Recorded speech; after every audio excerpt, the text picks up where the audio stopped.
Oh, knocked him over. Kagiso Rabada with that searing in-swinging delivery. Is that one of the best wickets you've seen here at the Wacker? Well, I think it would have knocked over a lot of players, that's for sure. It swung late and it was quick as well. I think it beat him for pace and just that late big swing, I think, caught everyone by surprise, really. He's an outstanding talent and, he put in a good performance and that was a huge wicket getting Khawaja out cheaply. Just shows what he can do when the ball starts swinging around. Yeah, well, I think all the South African bowlers bowled a lot better today. They controlled their line and length a lot better and they were a lot more disciplined. But, yeah, they got that ball moving. And once that ball's moving, it's extremely hard to play. They got their confidence up and they did very, very well. Dale Steyn went off with what looks like a shoulder injury. Can South Africa win this test match? And if he's out for the rest of the series, can they win the series? Well, I think they can still win it, that's for sure. It puts a lot of pressure on the South Africans in this particular test match. I think the Australians, they'll be so disappointed they couldn't bat a lot longer and get a couple more spells into the other bowlers that are left because losing a bowler in a test match, particularly one like Dale Steyn, is a huge loss. And it remains to be seen how much of an impact that has on the South African team the longer this test match goes. Eyebrows were raised when they picked the left-arm spinner Keshav Maharaj, but it seems like a bit of a masterstroke now with Steyn going down and the wicket starting to spin a little bit. Well, I think the South African bowlers have shown a lot of character, and they had to. Steyn going down injured, their number one bowler. The rest of the guys had to stand up, and Faf du Plessis, he had no other option. The spinner Maharaj just had to bowl from that end, and then he could just rotate the other couple of quicks around from the other end, and he did a great job. He really did. He landed the ball in good areas. He just did enough with the ball and kept it tight, and managed to pick up a couple of wickets along the way. So I think the South African camp will be very, very happy with Maharaj's performance so far in this match. Steve Smith dismissed for a duck, out LBW. Now he's come down the wicket, struck on the pad. South Africans have appealed, and the umpire's given him out.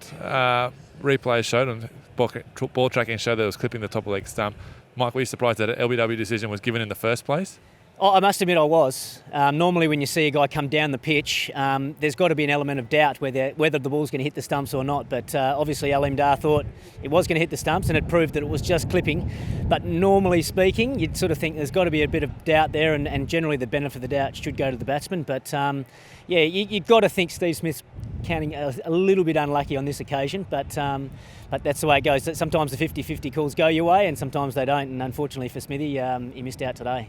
If that had happened to you, how do you think you would have reacted?